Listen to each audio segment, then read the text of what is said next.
Copying homes is a technical job. The general flag of the Royal Guards, is always in the wind. Wearing flying fish, with embroidered spring on the waist. The task was to dig 3 feet in the ground and search for the things hidden by corrupt officials with a disheveled face. Wang Zhi, Wang Shu, Liu Daxia, Dongyang, Liu Jin, Wang Yangming, Tinghe, Yiqing Famous and treacherous officials appeared on the stage of history and quietly came to an end. Hongzhi Zhongxing, Longchang Wudao, Zhengde Wangwan, de Li Changfeng hides behind the curtain of history. After experiencing the 4 dynasties of Chenghua, Hongzhi, Zhengde, and Jiajing, Changfeng devoted his entire life to pursuing only 8 words. Evil does not overpower right, and the world is peaceful. Keywords of the novel. The days when I was responsible for plagiarism at the Royal Guards have no pop-ups. The days when I was responsible for plagiarism at the Royal Guards.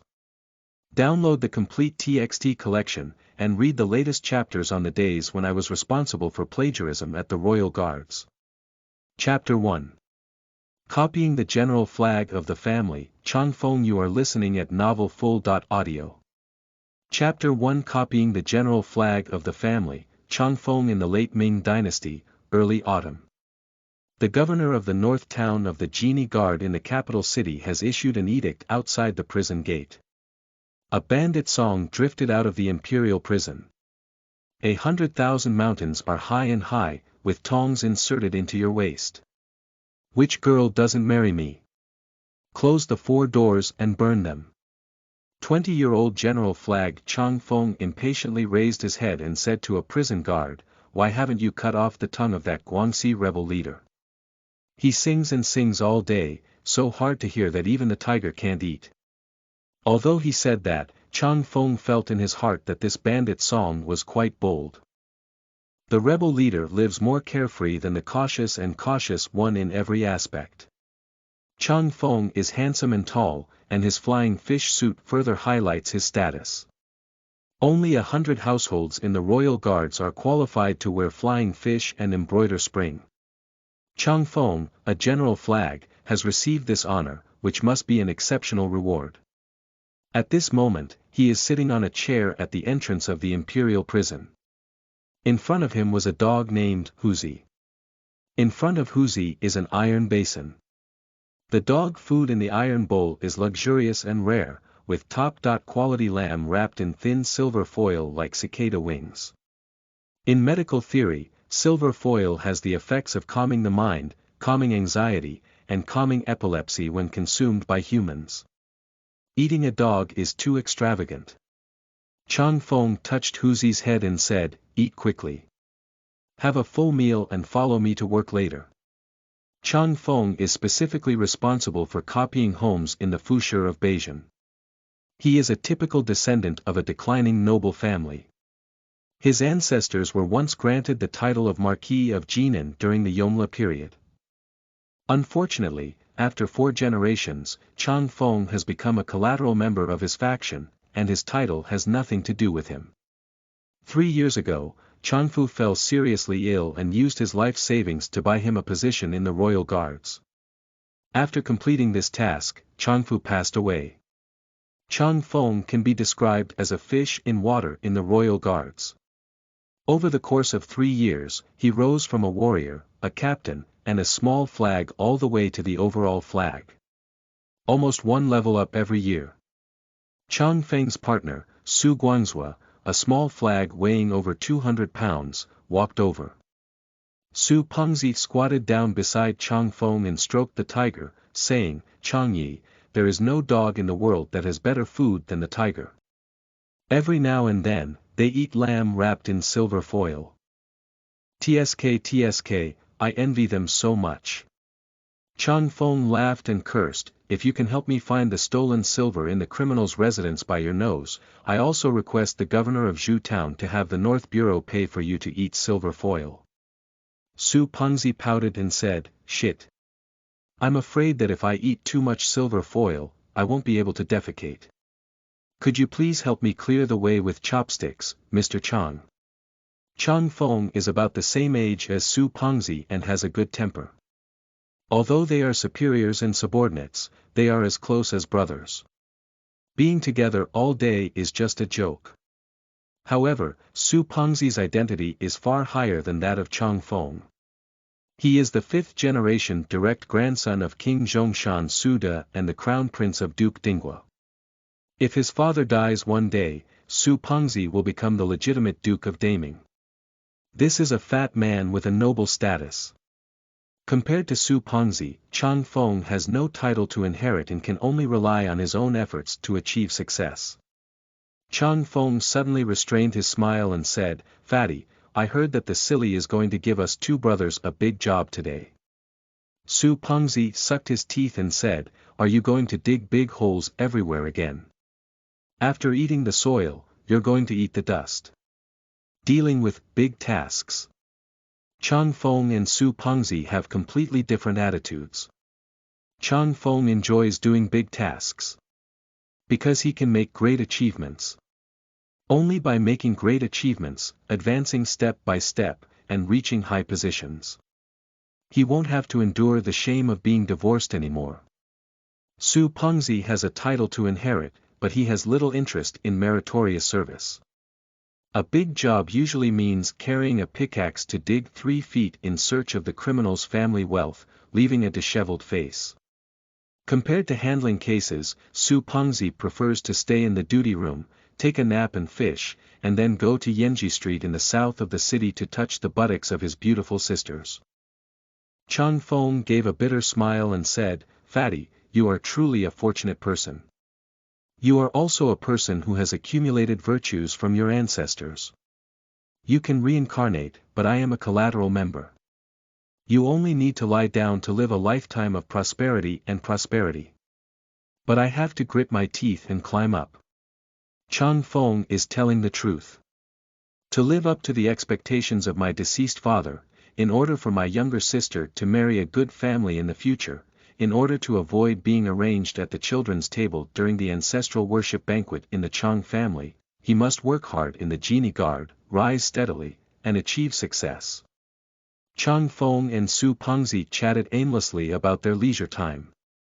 Zhu Ji, the governor of Beijing, walked over and said, "Changfeng, Su Guangzhou. I have received an order from the commanding officer Jun that you two be responsible for raiding the residence of Kai Zhong, the left assistant minister of the Ministry of Revenue. At least 30,000 taels of silver must be seized." This command is somewhat eerie. At that time, Daming still implemented strict customs and sea bans. There has been no significant inflow of overseas silver.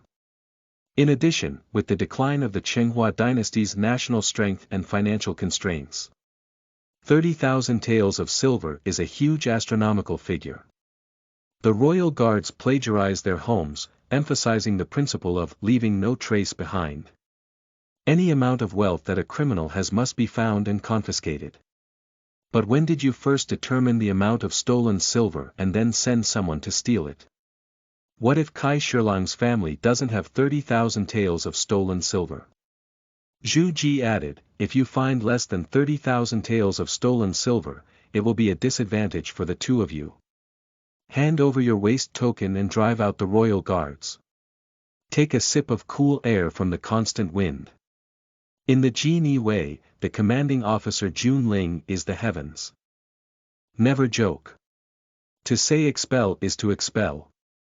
If he hands over his waste card and goes away, his efforts over the past 3 years will be in vain. He could only console himself.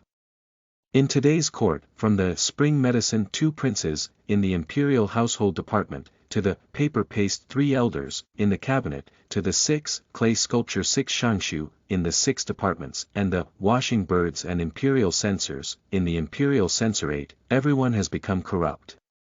The upper beam is not straight, and the lower beam is crooked. The officials at all levels below also show their abilities in making money by crossing the sea with the 8 immortals.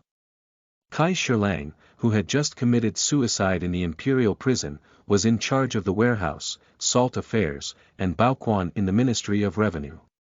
Everything is a greasy job. He himself is also quite greedy for fame. It shouldn't be difficult to be greedy for 30,000 taels, right? Zhu Ji threw a driving sticker to Changfeng. Changfeng has quick eyes and fast hands, holding them in his chest with both hands. The driving sticker is a proof of the case handled by the royal guards. Capturing people and stealing homes all require this thing. Equivalent to the arrest warrant and search warrant of the Ming dynasty. After Zhu Ji left, Changfeng first went to the duty room to change into a colorful flying fish suit and a soap suit for work. He ordered 50 subordinates. He arrived at the mansion of Kai Shirlang in a grand manner. The area around Kai Mansion has been surrounded by soldiers from the Ministry of Justice and the 5 cities military and horse division, making it impassable. Just waiting for the people of the royal guards to come and investigate. Su Pengzi dismounted and glanced at the Kai Mansion, saying, "Hee, what a respectable mansion." Changfeng said, "That's it. Among the 12 tribes in the 2 capitals, the fattest is the Ministry of Revenue. Kaizhong is the deputy hall of the Ministry of Revenue, so his house is naturally not inferior." The commander of the North City Army in Horse Division at the entrance greeted him with a respectful bow and said, "Master Chang, come and steal the house." The commander of the corps is a 6th-rank military officer. The general flag of the Royal Guards is the 7th rank of a military official. However, the commander had to be polite to Changfeng and respectfully call him Yi, who makes the Royal Guards the servants of the emperor.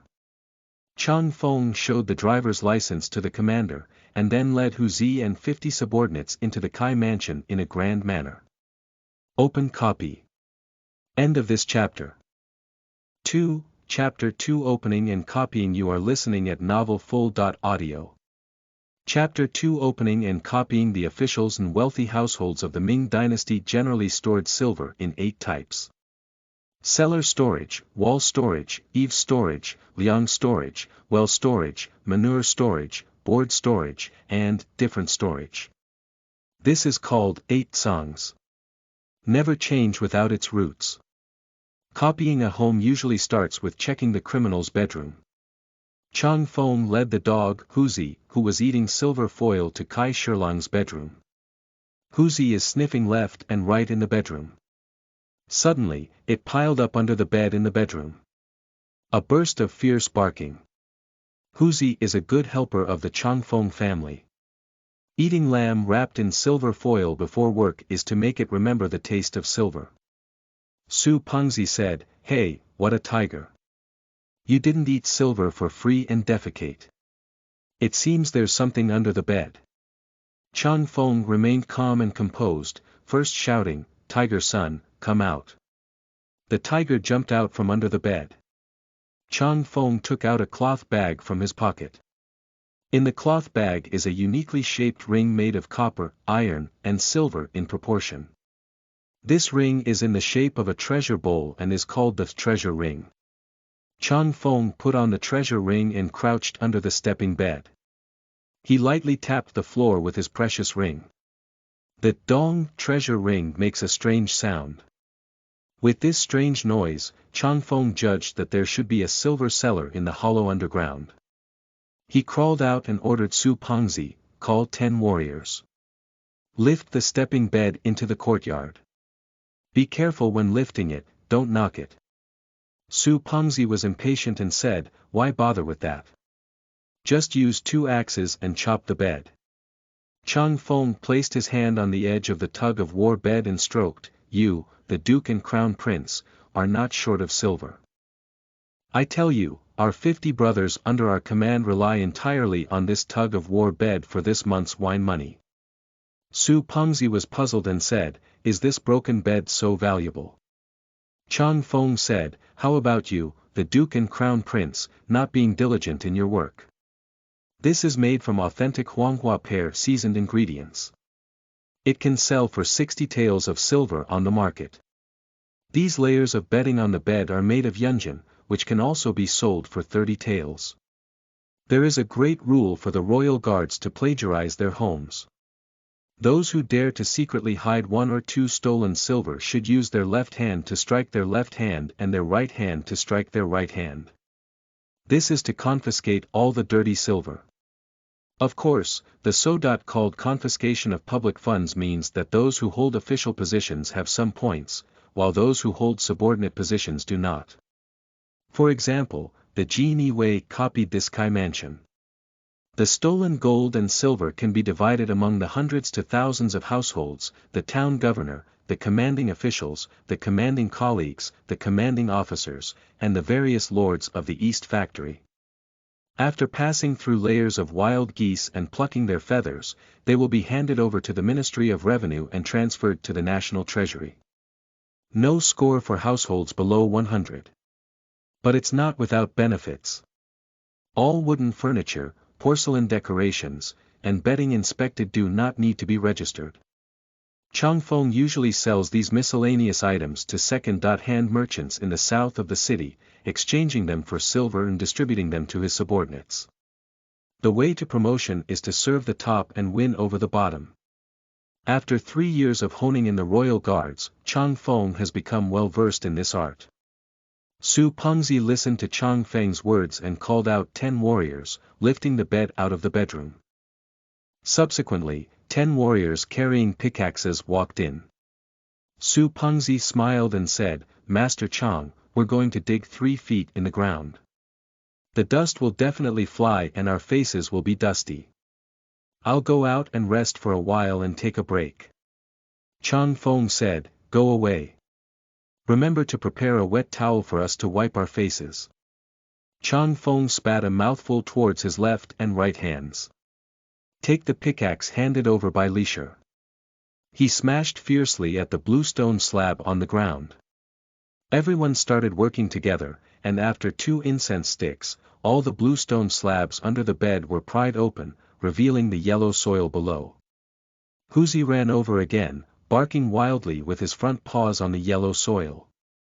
Changfeng held down Huzi and said, "I know there's silver below. Huzi, you go outside and find the fat guy. After digging, it's all dirt, afraid of choking you." Huzi was very understanding of human nature, understood Changfeng's words, and rushed out. Changfeng and Li Shimen took out their face masks that covered their mouths and noses, and began to dig fiercely at the yellow soil. While digging, Changfeng shouted, "Zhao Gongming, he. Help me, he. I was ordered to steal the house, he. Gold and silver treasures, he. Find them all, he. Most of the people of the royal guards worship Mao Xiang as their ancestor. Changfeng and his gang are responsible for plagiarism, but the ancestor they worship is Zhao Gongming, the god of wealth. After all, plagiarism is about recruiting wealth for your superiors. Dig the lust down half a foot deep." I only heard a clang. There is a layer of iron plate below, embedded with 2 copper rings. Changfeng bent down and pulled the copper ring to open the iron plate. Under the iron plate lay a pile of silver ingots. Ming system, 50 taels or more are ingots, 50 liang to 10 liang or more are ingots. Under the ingot is a statement. The silver ingots under the wooden board are all official ingots made in the 20 liang system, with the inscriptions, Baoquan of the Ministry of Revenue, and, made in a certain year and month. Changfeng counted and found over 100 silver ingots and 10 small gold ingots. After finishing the calculation, Changfeng shouted, "Record the account, Colonel, come in." A captain walked into the bedroom. Changfeng said, "In the bedroom of Kai Zhong's mansion, the right assistant minister of the Ministry of Revenue, I copied out 20 taels of official silver ingots, totaling 203 taels. 2 taels of small gold ingots, 10 taels, were exchanged for 200 taels of silver." After recording the numbers, the accounting officer counted again. The numbers are correct. He asked Changfeng to sign his name on the account book. Only then did everyone move the gold and silver out and put them in boxes with the seal of the North Town governor. After copying Kai Shilang's bedroom, Su Pengzi said on the side, "Be good. Are you all official ingots? Kai Zhong is so bold. He just moved the official ingots to his own house." Changfeng said, "Kai Zhong is in charge of the Baoquan Bureau. When the Baoquan Bureau casts official ingots, he reports the ignition consumption upwards, and these official ingots become normal losses during the melting process. Su Pengzi sighed, how about all the officials in Beijing squeezing their heads to get into the Ministry of Revenue? The yamen that manages silver for the court is full of oil and water. How did Kai Shilang get into the Ministry of Revenue in the first place? Changfeng lowered his voice and said, if I remember correctly, he should have been recommended by the Crown Prince and promoted to the position of Minister of Household by the young Minister of Taichung Temple. Su Pengzi was a rectal person who spoke without hesitation, I said. If you handle this case, I'm afraid you'll have to go through 100 household exams. Changfeng and Su Pengzi exchanged a glance, although they understood, they did not answer. Caution has been one of the magic weapons for him to rise step by step in the past 3 years. His motto is, illness comes from the mouth, misfortune comes from the mouth. Su Pengzi firmly believes that there is a reason why Changfeng can be promoted after completing this case. It is known to both the court and the public that there is no queen in the harem. Empress Wan, who embodies countless favors, is in the same shape as an empress and in charge of the 6 palaces. In the past 2 years, Consort Wan has been urging the emperor to abolish Crown Prince Chu Youbang and establish a new crown prince. The 2 giants in charge of the royal guards, the chief seal of the imperial household department and the governor of the East Factory, Shang Ming, were the confidants of Empress Wan Guifei, commander of the royal guards. Wan Tong is also the younger brother of Empress Wan Guifei. In one sentence, the royal guards are the tools of Empress Wan. If Kai Zhong, recommended by the crown prince, falls due to bribery, the evidence is conclusive. The imperial concubine party has reason to urge the emperor to depose the crown reserve again. The biggest evidence of corrupt officials is dirty silver. If Changfeng can successfully uncover Kai Zhong's huge amount of dirty silver and confirm his charges, he has made great contributions to the noble consort party. Upgrading to a higher level and becoming a test taker, isn't that just a matter of holding hands? However, any conscientious person in the court would sympathize with the struggling and vulnerable crown prince Chu Yujiang. Changfeng comforted himself in his heart. Who made the crown prince use people improperly? Using a notorious corrupt official. I'm just doing my job. Changfeng and his brothers wiped their faces with wet towels, drank some water, and rested for a moment. Then Changfeng shouted, it's time to investigate Kai Zhong's study. End of this chapter. Chapter 3. Ant Datong and Yangzhou Lean Horse. You are listening at novelfull.audio. Chapter 3. Ant Datong and Yangzhou Lean Horse. Changfeng led Huzi and followed everyone to Kai Zhong's study. Release tiger seeds. Huzi turned left and sniffed right in the study. Suddenly, Huzi stopped in front of the southern wall and began barking wildly. Changfeng walked over and lightly tapped the wall with his treasure ring. When the ring made a familiar strange sound again, Changfeng smiled and said, it's not fresh to hide silver on the wall. Digging a cellar under the bedroom bed to store silver is known as cellar storage. The wall is equipped with a sandwich to store silver, which is called a wall storage. Breaking the wall requires swinging a sledgehammer. The job of swinging a sledgehammer has always belonged to Su Pengzi. He is 7 feet tall and weighs over 200 pounds. He is a famous strongman in the royal guards. Ah ha ha. Su Pengzi spat out 2 mouthfuls of foam on his hand and swung his sledgehammer fiercely towards the south wall. Roaming. The southern wall was smashed open with a large hole. 2 liang of silver ingots flowed out of the hole like flowing water.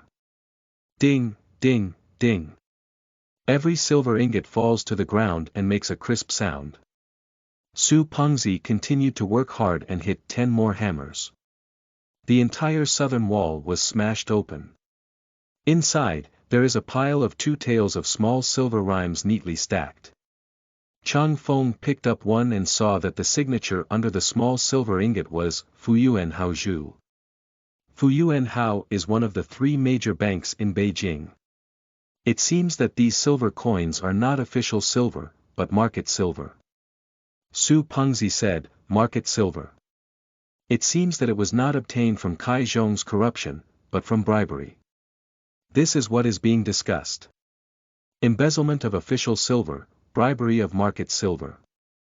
Changfeng smiled slightly and said, wrong. These are also official silver. Do you think this silver verse is different from ordinary silver verse? Su Pengzi picked it up and carefully looked at it. I saw a hint of gold on the white silver. Su Pengzi said, the condition of this silver is very similar to the 50 taels of silver ingots that the Ministry of Revenue gives to my family every December to worship our ancestors. Changfeng spoke confidently, that's right. This is gold and silver. As the name suggests, silver contains gold. This is not the gold deliberately added by the silversmiths. It is the presence of gold in the silver mine. The Ming dynasty had a system in place, and gold, flowers, and silver were not allowed to circulate in the market. They were collected by provincial governors and presented to the national treasury. They were used by the emperor to reward or discount military officials' monthly salaries. Su Pengzi was a bit strange. Since it can only exist in the national treasury, how could it become a market silver system with folk bank names cast? Changfeng said, simple. Kai Zhong must have embezzled the gold and silver in the national treasury, and then melted them into market silver to conceal his reputation. In the future, it will be used to give gifts to family and friends, buy houses, buy land, raise siblings, and play games. Su Pengzi patted his head and said, I'm telling you. My father has been complaining for the past 2 years that the silver ingot offered to my ancestor, King Zhongshan, in January has always been insufficient. Because it was awarded by the court and it was not easy to complain about the lack of weight with the head of the Ministry of Revenue who was responsible for distributing silver. Changfeng's analysis. Most of the honors in the capital may have the same mentality as your father. I'm sorry to complain about the insufficient amount of silver given by the court. Kai Zhongli used your mentality. He tampered with the amount of silver when casting gifts. He put the part that was deducted into his own pocket. He also asked the bank to change it into an inconspicuous 2 taels of verse. Su Pengzi scolded, his mother has a leg. He really has a way to make money. Everyone began counting the number of silver ingots hidden in the wall. After the inventory was completed, Changfeng called for the recording officer and said, record. At the residence of Kai Zhong, the right assistant minister of the Ministry of Revenue, 2 taels of gold and silver ingots, 715, were copied from the study. The total amount is 14,033 taels. Record the account and perform secondary counting by the captain. Changfeng signed on the account book, and everyone packed the gold and silver boxes with seals. Su Pengzi asked the accounting officer, how much real gold and silver have you copied? The accounting officer replied, the total amount of silver ingots, and gold ingots is 3,692 taels. Changfeng took a cold breath and said, we're still far from the 30,000 mark. Our waste token is still hanging in the air, so if we say we don't have it, then we won't. The 2 of them left the study. I saw soldiers from the 5 cities army and horse division passing by with 8 women. Those 8 women have completely different charm. 4 of them are in their 20s. A plump figure. It has a mature and charming charm. The other 4 only look 13 or 14, young girls who have just become mature and charming. They are crying and wailing. The soldiers beside impatiently urged, hurry up and leave. Changfeng stopped the group of people. He asked the soldier, are these women? The soldier laughed mischievously and said, hee, if you go back to work, these are all domestic prostitutes raised by Kai Zhong. The commander asked us to be taken to the West Cross courtyard for easy supervision. The education department will come to pick up people next afternoon. Changfeng asked one of the women who was crying bitterly, where are you from? The woman said in a strong Shaanxi aged vinegar accent, "You are from Shaanxi Datong." Changfeng asked another timid girl, "Where are you from?" The girl whispered softly, "I am from Yangzhou Silver." Changfeng and Su Pengzi exchanged a glance. Su Pengzi sighed and said, "Aunt Datong, Yangzhou Slim Horse." Kai Zhong, this wolf dug it out, it's like a toad marrying a frog, ugly and playful. Aunt Datong and the Yangzhou Lean Horse are the most beloved domestic prostitutes raised by wealthy families in Beijing.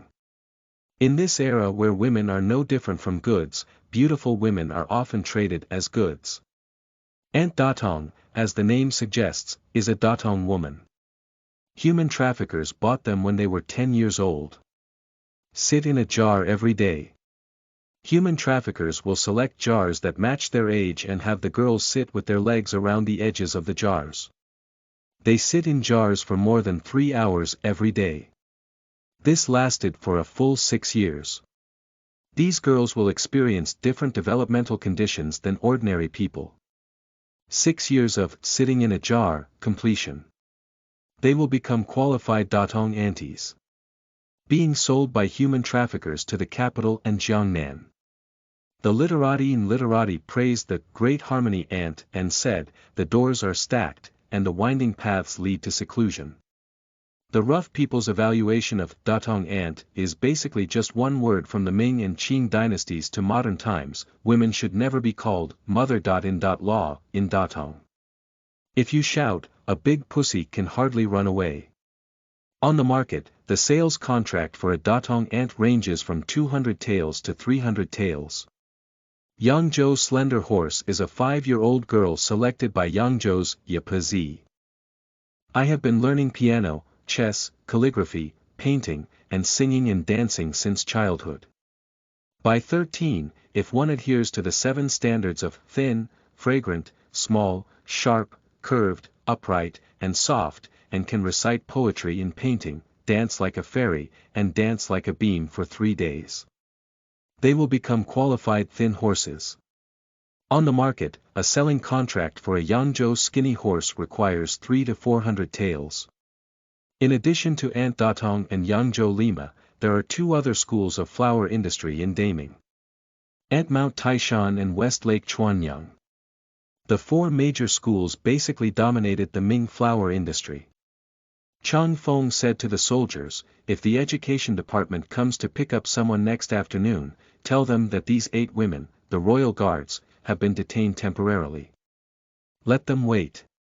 The soldier had a "I understand" expression on his face and led 8 women to the West Cross Hospital. Su Pengzi said, "I'm talking about Changyi. You've taken down these 8 women, don't you plan to give them to the commander for promotion?" Changfeng shook his head and said, "Although I am looking forward to promotion, I am not ashamed to use the method of giving women away." Su Pengzi's face changed and he said, "Ah. Don't keep trying for yourself. This is a violation of the rules of the royal guards. What you'll lose then is not your waist tag, but your head." Changfeng shook his head and said, "Woman, I'm only interested in Xiaoyan. Let me tell you, Commander Jun only said that we should find 30,000 taels of silver. But he didn't say whether we can fold the color. Silver is white. The so called folding color refers to the conversion of prices for houses, farmland, antique calligraphy and painting, household prostitutes, etc., and the total amount is calculated by adding the real gold and silver copied out." Su Pengzi patted his head and said, "Color folding. I didn't expect that." Changfeng said, "Those 8 women are worth at least 2,000 taels. So I'll hold on to them first. If we steal 30,000 taels of silver, we'll hand them over to the Education Bureau. If it's not enough, we'll give them a discount." End of this chapter.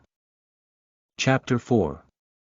Tasting Manure and Pacification Commissioner. You are listening at novelfull.audio. Chapter 4. Tasting Manure and Pacification Commissioner. Check the bedroom and study. Changfeng also led people to investigate the bedrooms of every concubine, courtesan, and servant in the Kai mansion. However, the harvest was meager, and we found cash, copper coins, and treasure coins, totaling only 500 taels of silver. The number of plagiarism jumped to 4192. There is still a long way to go before the number of 30,000. It's already evening. Changfeng ordered, move the ladder and check the eaves hidden. Yiqing is a method of storing silver. The front end of the eaves has a whole semi-circular cylindrical tile, called a tile. Wadong is usually carved with the characters Fu Lu Shou or Ji Beast Xiang Yun. Officials and wealthy households usually dump melted silver on the inside of the tile. After solidification, it is embedded on the eaves. This method of collecting silver has two benefits. Firstly, if the thief wants to steal the silver from the tile, he must carry a ladder to the house. The noise is too loud to handle.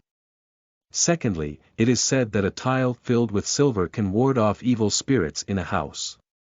The warriors under Changfeng's command carried ladders up to various houses. Kick tiles directly onto the ground. Most tiles fall to the ground with a snap sound and break into pieces. Occasionally, one or two ding-dong sounds of silver landing can be heard. The warriors below collected the silver. The income was meager, and a total of over 300 taels of silver were found in the eaves collection. After Changfeng ordered people to count, keep accounts, and seal the boxes, it was already dusk. The royal guards have a rule of not copying homes at night. This is because people who steal homes are afraid to secretly carry gold and silver in the dark. Changfeng ordered people to place boxes with seals and gold and silver in the front yard. Changfeng said, "The third flag will stay here tonight on duty. The rest of the brothers, we can step off the go-out stool and get off the post." A colonel from the third flag looked embarrassed and said, "General Flag. Today is my father's 50th birthday. Just to accommodate me, we didn't hold a birthday banquet during the day, but it was held at night." Changfeng said happily, "It's okay, it's a lot less than you. You can go home and it will be fine." By the way, he congratulated my father on his longevity in Nanshan. Changfeng's father once said to him during his lifetime, "The greatest evil of an official is to make things difficult for others to the greatest extent within their own power." Changfeng deeply believes it. As the ancient said, it is better to be convenient for oneself and others. He has always been lenient towards his subordinates. The captain arched his hand and said, "Thank you, General Flag." Changfeng led Huzi and his brothers who were not worth the night to the door of Kai Mansion, preparing to leave. Su Pengzi has prepared a 4-foot-high stool and placed it at the entrance. The 4 legs of this high stool are carved with the auspicious beast Qilin. This stool is called Qingbai stool.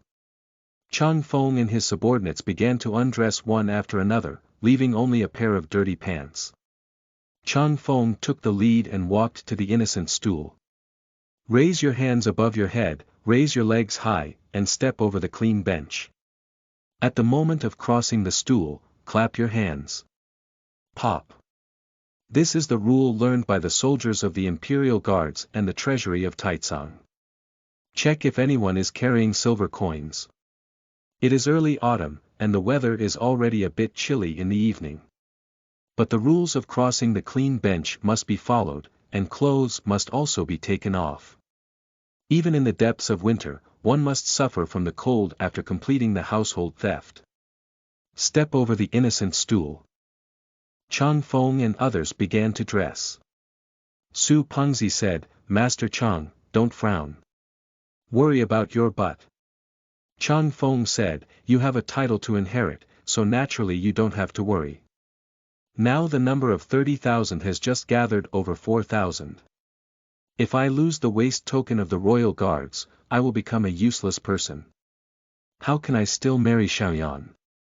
Lu Xiaoyan is a childhood sweetheart of Changfeng and a perfect match for a young couple. The two must have a close relationship.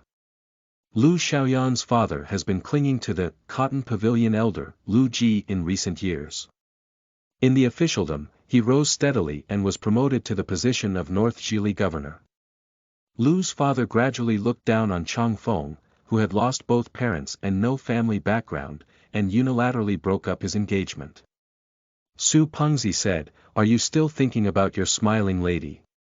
According to me, how can a person hang themselves from a tree? There is a whole forest full of wild flowers on Yanzhou Street in Nanchang." Changfeng shook his head slightly and didn't say anything. At this moment, the rumbling sound of horse hooves echoed in the distance. 100 cavalry soldiers marched confidently towards the entrance of the Kai mansion. The cavalry followed 200 Jinui warriors running along the way. Next is an official sedan chair. In front of the official sedan chair, there is a square official plaque with 7 big characters written on it. Jin Yi Wei Bei Jin Fu Shi. Changfeng's immediate supervisor Zhu Ji has arrived. The Beijing governor is only the 6th character in the Genie Guard. There are also commanding left and right officials above, command left and right Tongji, commander. Zhu Ji's official position is no more than a 4th-rank military official. In the capital, where high-ranking officials abound, this rank is not particularly high. His ostentatious outing caught up with the chancellor of the upper house. The head of the Genie Wei likes to show off his power by showing off in public. Zhu Ji, with a face full of flesh, got off the official sedan chair. Changfeng quickly knelt down with a group of subordinates and said, "Greet the governor." Zhu Ji said straightforwardly, "Take me to take a look at the family wealth that was copied out today." Changfeng and Su Pengzi took orders. "Bring Zhu Ji to the front yard." Zhu Ji pointed to the 4 boxes and said, "Is that all?" Changfeng replied, "I am reporting to the Governor General. Today, I have copied out gold, silver, copper, and precious banknotes, totaling 4,499 taels of silver. Additionally, in the Kai mansion, 8 young women named Miaoling Shangxi Boyi in Yangzhou Shouma were found. They were exchanged for more than 2,000 taels of silver." Zhu Ji glared at Changfeng and said, "The number of 30,000 appointed by the commander is a real number. Women, mansions, and farmland are not allowed to be used for coloring. According to the rules of Wei Li, the time limit for plagiarism is 3 days. If 3 days are not enough to gather 30,000 dirty silver, hand in the waste token and get lost." Changfeng secretly complained in his heart. This bizarre task of setting the amount first and then copying the house is a bit more difficult. Zhu Ji asked again, "Have you copied out Kai Zhong's letter?" Changfeng picked up a wooden box and said, "This is a letter that was copied from Kai Zhong's study." Zhu Ji picked it up and flipped through it, saying, "Oh, these are all normal correspondence with local officials." After finishing speaking, Zhu Ji closed the box and then took out 2 small seals from his sleeve. "Seal this letter box as well." Changfeng noticed that Zhu Ji seemed to attach great importance to that letter box. He took the seal and pasted it on the box. Zhu Ji saw that the letter box had been sealed and turned around to leave. Changfeng and Su Pengzi arched their hands and said in unison, "Farewell to the governor." Zhu Ji walked far away. Su Pengzi foamed and said, "Ah ha ha. Look at his arrogance. Isn't he just the lackey of Commander Wan? He was promoted to an official by eating the shit of Commander Wan." Zhu Ji is known for being ruthless in dealing with criminals and being particularly harsh toward subordinates in the Genie Wei. Under him, the 1,000 households, 100 households, and the general banners all privately mentioned the Zhu town governor and gritted their teeth. Although the people below hate him, his position is as stable as Mount Tai. Because he is too capable of flattering Commander Wan. Just now, what Su Pengzi said about eating the feces of 10,000 commanders is not an adjective, but a physical meaning of eating feces. 5 years ago, Commander Wantong suffered from persistent diarrhea. His sister, Consort Wan, sent 4 imperial doctors to treat him but couldn't find the root cause of the illness. Helplessly, we had to find someone to taste the feces and analyze the cause. This kind of work is usually done by lowly servants. Zhu Ji is a ruthless person. At that time, he rolled up his sleeves and took a sip of tea to rinse his mouth. Take the initiative to take on the responsibility of tasting feces. The imperial physician made a gesture of invitation. Zhu Qianhu, take advantage of the heat. Zhu Ji has some knowledge of medical skills. I guessed the cause of the disease by tasting feces and came up with a prescription. Surprisingly, he really cured Wan Tong's illness. After this incident, Zhu Ji was promoted to the position of North Town Governor. Nowadays, in the Great Ming Dynasty, there are 2 princes of spring medicine, 3 elders of paper paste, 6 shangshu of clay sculpture, and imperial censor of washing birds. On the side of the genie guard, there is another, tasting manure pacification commissioner. The evil atmosphere in the officialdom is evident. Changfeng said to Su Pengzi, "Don't complain. Let's take a break." End of this chapter. Chapter 5. Sisters and lovers, you are listening at novelfull.audio. Chapter 5. Sisters and lovers, Nancheng, LV Jiaozi Hutong. The northern city of the capital is a gathering place for high-ranking officials and nobles. Nancheng is the son of a humble family, merchants, a residence for driving cars, selling pulp, and farming manure. Children from humble backgrounds are not poor.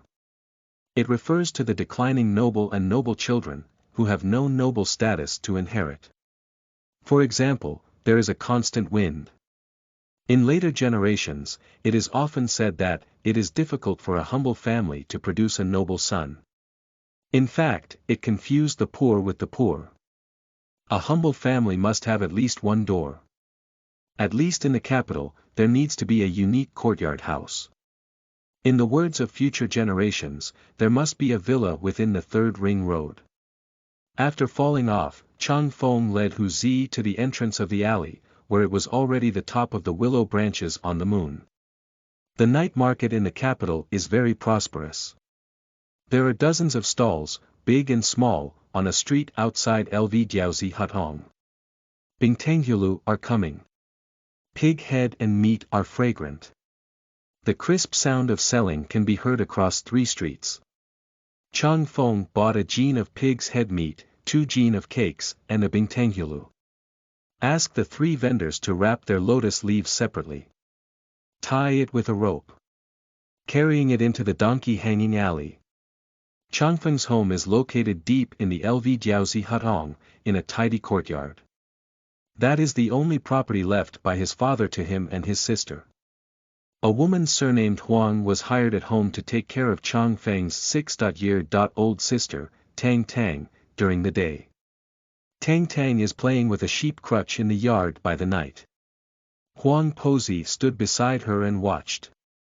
Seeing that Changfeng had returned, Mrs. Huang made a congratulatory gesture and said, "Your Excellency Chang, I have taken a leave." Changfeng said, It's getting worse. You can go home." Tang Tang hugged Huzi and said, Huzi, the meat I had for lunch, the bones I left for you." Huzi belongs to the Liangzhou red dog breed, similar to later wolf dogs, and is very fierce. Seeing Tang Tang, it was gentle like a rabbit, wagging its tail and rubbing its head against Tang Tang's chin. Zia Tang Tang is innocent and cute. Looks like a porcelain doll. His big eyes flickered and looked extremely beautiful. Changfeng shook the lotus leaf bag in his hand. "I bought pig's head meat and your favorite tomatoes on sticks. Tang Tang is a snack." As soon as he heard the pig's head and meat, he drooled uncontrollably and said, all right. Tang Tang helped my brother chop garlic, and my brother pounded garlic paste for Tang Tang. Changfeng changed his soap clothes and put on a cloth jacket. The siblings sat on the doorstep, busy picking garlic and pounding garlic paste. The moonlight gently shone on the faces of the siblings. Tang Tang scratched the garlic peel while looking up at the bright moon and said, "Brother, is Dad really in the sky?" Changfeng said, "There he is." At this moment, it's impossible to say that the old man is sitting on the moon drinking, looking at us. After pounding the garlic paste, the meal is ready. The pork head was placed in a colorful plate of the Jingda official kiln. Garlic puree is served in a colorful cockfighting cup. As for the container for holding large cakes, it is also the Ru kiln Celadon sea bowl from the Song dynasty. Although Changfeng is a vassal of the marquis, it has passed down some of the good porcelain from the marquis's mansion from its ancestors. Sugar and sugar for meals. Brother eats. The siblings began to feast on it. Tongtong's mouth was dripping with oil. In the Ming dynasty, being able to eat big pancakes on a daily basis, such as pork head meat, is definitely considered top notch. Nowadays, the world is plagued by famine, tormenting the poor people. Last year, there was a severe drought in Shandong, and thousands of miles of people were starving. The number of starving people reported to the emperor by the Ministry of Revenue was 352, with some missing or missing. The actual number of deaths secretly investigated by the royal guards is about 40,000. Of course, investigating this number is not to inform the emperor. The chief shopkeeper of the royal guards, Wan Tong, used this number to extort 8,000 taels of silver from the governor of Shandong in one go. There is a folk nursery rhyme. Qinghua dynasty, 10 years of prosperity, 10 years of bear. During the first 10 years of Emperor Qinghua's reign, he highly valued wise officials such as Shang Lu, Peng Shi, and Li Xian. The world is under great governance. In the past decade or so, Emperor Qinghua has appointed a group of mediocre officials and corrupt officials. The country is declining year by year. Of course, who the emperor values and the strength of the country have little to do with Changfeng's 7th-ranked general flag. What he is worried about now is that he won't be able to copy enough to make it to the Weili. Although the official position of the general flag of the royal guards is small, it holds significant weight. Plus, he is doing the dirty work of copying the family, which can earn him a lot of outsiders. The annual salary of the general flag is 45 taels of silver. Weilure, also known as grey income, can reach nearly 200 taels. If you lose this official, not to mention pig's head and meat, you won't even have to eat coarse grain in steamed buns. Moreover, this 7th-rank official hat was the only way for him to fulfill his ambitions. Changfeng became more and more worried as he thought, and his chopstick stopped in mid-air. There is only one piece of pork head left in the colorful plate. Tang Tang had just picked it up with chopsticks when she realized it was the last piece. She said in a milky voice, "Wow. That's the last piece. Brother, eat it." Changfeng casually said, "You are growing taller. You can eat." Tang Tang stood up and fed the pork head to Changfeng's mouth, saying, "Brother, it's really hard to keep Tang Tang on duty. Brother, eat it." Changfeng bit the pork head into his mouth and said, Tang Tang is good. He's so sensible. It's delicious. The siblings are full of food and drink. Tang Tang suddenly remembered something and said, "Oh my. How could I forget? Sister Lu asked the maid to send you a letter." After speaking, Tang Tang took out a letter from the hat tube placed at the foot of the wall and handed it to Changfeng. The sister of Lu Mansion she mentioned is Lu Xiaoyan, the daughter of Lu Bingyi, the political governor of northern Jili. Before Lu Bingyi passed the imperial examination, he was a neighbor of the Chang family. Changfeng has been playing with Lu Xiaoyan since childhood, and it can be said that Qin Mei and Zhu Ma are unpredictable. At that time, the Chang family and the Lu family were friendly. Both sides have arranged a baby kiss. However, 10 years ago, Lu Bingyi passed the high school entrance examination and was selected for the Hanlin Academy. Moved away with Lu Xiaoyan. In recent years, Lu Bingyi has flattered the Cotton Pavilion elder, Lu Ji, established his own clan, and gradually rose to become a provincial fiefdom. He is a snobbish person who thinks that the Chang family is just a noble collateral, with no noble status to inherit, and no family background, so he simply broke the engagement. Lu Xiaoyan looks stunning. The people who proposed marriage to the Liu family naturally broke through the threshold and were all descendants of high-ranking officials. But Liu Xiaoyan resisted with death. Let me get married. No wonder I cut my neck with scissors and dyed my wedding dress red with blood. Liu Bingyi was helpless. I had to delay my daughter's marriage. But she never let go and was not allowed to marry Changfeng. Liu Xiaoyan is the same age as Changfeng and has reached the age of 20. This has become an old girl in the capital. But in order to wait for the wind, she would rather guard her boudoir and watch her years grow old. Changfeng opened the letter. Liu Xiaoyan said in the letter that her father had once again told her about family ties. She is still the old way, fighting with death.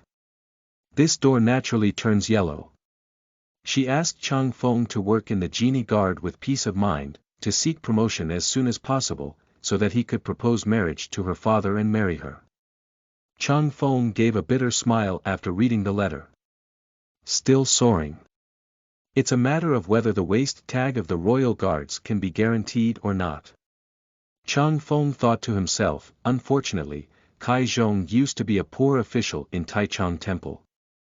Last year, Kai Ba became the crown prince and was recommended by the crown prince as a minister of revenue. If he had worked in the Ministry of Revenue for 10 or 8 years, he would have been greedy for more than 30,000 taels of silver. If I want to keep my official position, I can only hope that Kai Zhong is a huge greedy person and has a way of accumulating wealth. End of this chapter. Chapter 6. Fecal storage. You are listening at novelfull.audio. Chapter 6. Fecal storage. The next morning, Changfeng bought soybean milk and fried juniper at the entrance of the alley. Wake up Tang Tang and have breakfast. Tiger is licking its tongue at the dinner table. Changfeng said with a smile, why are you greedy? Once you came to Basi, you had lamb wrapped in silver foil. It's not much better than soybean milk and fried cypress. After breakfast, Huang Pezi arrived at the courtyard. Changfeng handed Tang Tang to Huang Pezi and said, as usual, let Tang Tang recognize one character today. Huang Pezi can read and write, which is also the reason why Changfeng hired her in the first place.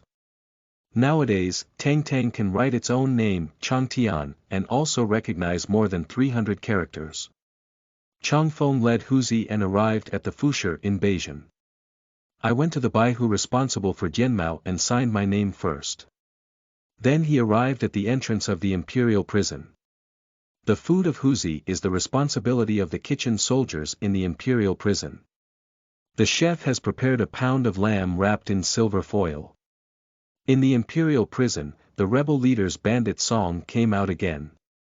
100,000 mountains are high and high, put tongs in your waist. Which girl doesn't marry me? Lock up the 4 doors and burn them. This bandit song is quite heroic. Changfeng self-deprecatingly thought, it's better to be a bandit. Liu Bingyi refused to let Xiaoyan marry me, so I closed the door of Liu Mansion and threatened to set fire. Haha, I'm afraid there hasn't been a precedent since the founding of the Ming dynasty when the daughter of the governor's family was robbed by bandits. There was actually a woman from the emperor who was robbed by the Wara people. Changfeng finished feeding the tiger. Su Pengzi yawned and rubbed his sleepy eyes as he walked over. Good morning, Changye. Changfeng asked, was the bed in Yihong building still warm last night? It looks like you just dug a vegetable cellar.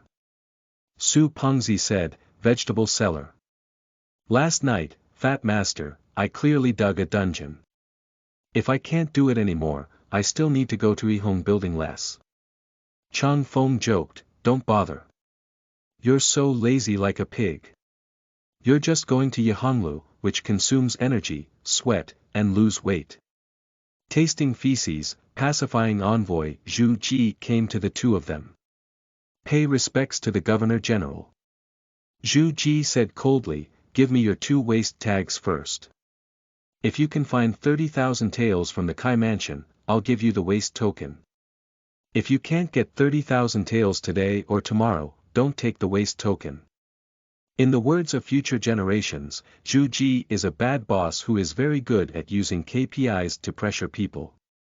Changfeng and Su Pengzi had no choice but to present their waist tags with both hands. Zhu Ji held the waist tag in his hand and drifted away. What he is holding in his hand is a bronze waist tag, which clearly represents Changfeng's future. Changfeng watched helplessly as the waist token grew further and further away from him. Point together your subordinates. The crowd arrived at Kai's mansion again. Su Pengzi brought a large wooden barrel. The barrel is filled with cold jasmine tea water. A group of flags, captains, and warriors frowned and said, "It seems like we're going to carry out the most disgusting plagiarism procedure. That bucket of jasmine tea water is not for drinking. But it's for soaking towels." Changfeng picked up a wet towel from the bucket and wring it dry, instructing, "Don't be stunned. Bring a tea towel." Everyone picked up tea towels and wring them dry, tying them on their faces and covering their mouths and noses. There is a way for officials and wealthy households to collect silver, called fecal storage. As the name suggests, it means burying silver in a large cesspit. A large cesspit is a dirty place, most suitable for hiding silver from the public. In the Kai mansion, there are 4 thatched cottages and 2 courtyards. 4 thatched cottages are convenient for servants to use. The 2 rooms are for Kai Zhong, his husband, and visiting guests. A thatched cottage is different from a formal one. In simple terms, a thatched cottage is a large manure pit, connected to a dung passage.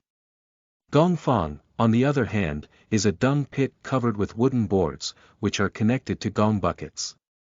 Similar to ancient toilets. Everyone first arrived at a thatched cottage. As the general flag, Changfeng was the first to jump into the cesspool with a shovel. Changfeng firmly believes that as a leader of 50 people, he should lead by example and lead by example.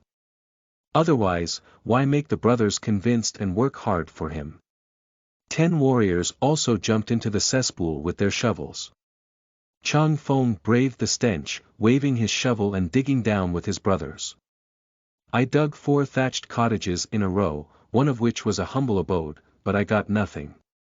Everyone was already covered in filth. There is still one last room left.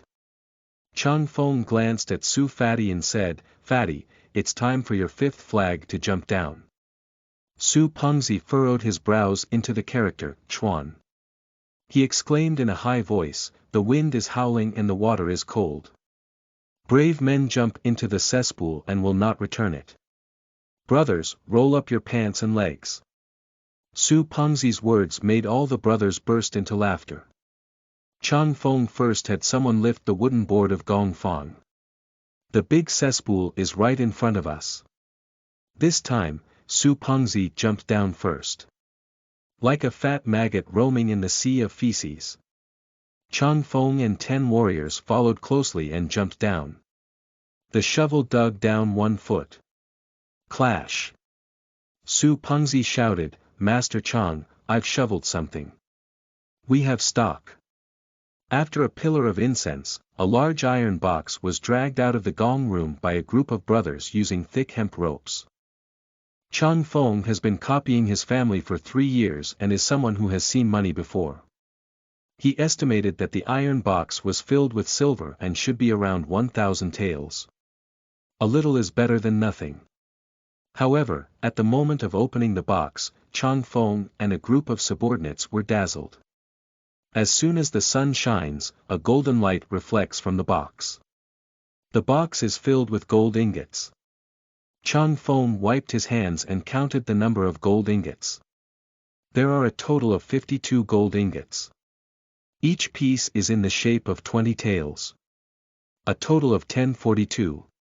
Can be exchanged for 10,400 taels of silver. Women, farmland, and mansions cannot be discolored. Gold can be folded. Copying out the number of dirty silver, it skyrocketed to 14,899 taels. Nearly half of the task has been completed. Changfeng breathed a sigh of relief. Then, as I inhaled, I almost fainted from the stench on my body. The commander of the 5 cities army and horse division is very insightful. He saw the lords of the Jinui investigate the dung collection at noon today and specially sent 50 large wooden barrels to the wooden barrel shop in the south of the city. He ordered someone to set up a large pot in the Kai mansion, boil a lot of hot water, and pour it into a wooden bucket for the people of the royal guards to bathe in. The commander suppressed the stench and came to Changfeng, saying, "Changyi, the bathwater is ready. I have also prepared clean cloth clothes for everyone." Changfeng was extremely satisfied and said, "I'm sorry to bother you." The commander smiled and said, "Where is that? It is the duty of our army and horse division to serve the superior of the royal guards well. Throughout history, there have been several such people in every yamen. Doing serious errands may not necessarily be feasible, but flattering and serving superiors is worth 10. Changfeng is not in a hurry to take a shower or change clothes. He first ordered the accounting officer to check the quantity and transferred the gold ingots to a clean wooden box with a seal. After finishing all of this, he waved his hand and said, "Brothers, take a shower." More than 50 men stripped naked in the front yard of the Shirlang mansion and jumped into the wooden barrel. The commander of the military and horse division also thoughtfully ordered people to pour a lot of tea leaves into the wooden barrel. By flattering and reaching this point, one is already considered a master. Changfeng stroked the edge of the wooden barrel with his hand and closed his eyes to calculate. "Next, we need to investigate Bancang, Liangzhou, and Jingzhou." Su Pengzi muttered in the nearby wooden bucket, "He's fucked up. I said I dreamt of falling into a cesspool a few days ago." Changfeng smiled and said, "Fatty guy. Do you know how Duke Jing of Jin died?" Su Pengzi wiped his face with a towel and said, "I didn't know." Changfeng hung a book bag for Su Pengzi and said, "History records the death of Duke Jing of Jin, with only 8 words. I will eat, rise, use the toilet, sink and die." Su Pengzi is a typical ignorant and inexperienced young man with little ink in his belly. He asked, "What does that mean?" Changfeng explained, "That is to say, Duke Jing of Jin ate too much in a day and his stomach was swollen. He went to relieve himself and fell into a cesspool, drowning. As a ruler of a country, this way of death is quite bizarre." Su Pengzi said, "Hey, why don't we say that our genie guard or your Changye is full of knowledge? Even digging a pit can tell stories." After taking a shower, everyone changed into clean cloth clothes. Changfeng ordered, "Go to the hall and check the board." End of this chapter. Chapter 7. Bancang and Liangcang. You are listening at novelfull.audio. Chapter 7. Bancang and Liangcang. Bancang is a way of collecting silver. Before laying stone slabs in the hall, officials and wealthy households will first dig shallow pits on the ground and use stone strips to divide into well-shaped stone grooves. Subsequently, the silver is melted and cast into a juice, which is poured into a well-shaped stone groove. After solidification, it becomes a silver plate, which is then covered with bluestone slabs. This is called bancang. Each silver plate usually weighs as much as 1,000 taels. Because it is too heavy, even if the thief finds it, it is difficult to move it. Therefore, the silver hidden in the board is also known as thief naiha. Changfeng led everyone to the hall of Kai Mansion. He took out an object resembling a stirrup and put it on his feet. Behind the stirrup, there is a silver serrated small wheel. This item is called searching for silver stirrup. Every 2 steps forward, Changfeng rubs against the bluestone slab with the small wheels on the silver stirrup. If there is a silver plate cast under the bluestone slab, the small wheels will make a dull buzzing sound when they rub against it. If there is no silver plate under the bluestone slab and a small wheel rubs against it, it will emit a crisp sound of gold and stone. Due to the separation of bluestone slabs, it can affect the sense of smell of tiger cubs. When searching for hidden boards, the tiger is not as effective as the silver petal. Changfeng walked less than 20 steps in the hall, only hearing a muffled buzzing sound from his feet. He immediately pointed to his feet and instructed his subordinates to pry open 10 green stone slabs around him. The warriors obeyed and used a pry bar to pry open 10 blue stone slabs around them. Under the blue stone slab, there lay a silver plate that was about 5 feet long, 4 feet wide, and 2 fingers thick. Su Pengzi smiled and said, "Indeed, there is stock." Changfeng estimated, 5 feet long, 4 feet wide, and 2 fingers thick. This silver plate is about 2,000 taels. Brothers, use a chisel. The silver plate weighing 2,000 taels is inconvenient to transport. Thieves have no choice, while the robbing royal guards have simple and rough methods to transport. That is to use a chisel to chisel the silver plate into small pieces. Silver has a soft texture. Ordinary silver ingots can leave bite marks when bitten with teeth. A chisel made of sturdy iron is placed on a silver plate and smashed with a sledgehammer, making it easy to break the silver plate. Thieves dare not chisel hard, afraid of making a huge noise to disturb their masters. The royal guards, on the other hand, came to steal their homes with integrity. Just chisel it out. Before long, the silver plate was chiseled into dozens of broken silver pieces. The accounting officer took a large scale and counted it, and the silver plate was indeed 2,000 taels. Changfeng ordered, "Remember, a silver plate weighing 2,000 taels was seized in the hall of the Kai mansion." Continuing to search, another silver plate weighing 1,500 taels was found in the hall. Su Pengzi pinched his finger and calculated, a total of 184,800 taels. There's still about 11,600 taels left. Changfeng said, "We are one step closer to getting our waste cards back." After a while of hard work, we finally finished checking Bancang. The next step is to check Liangcang.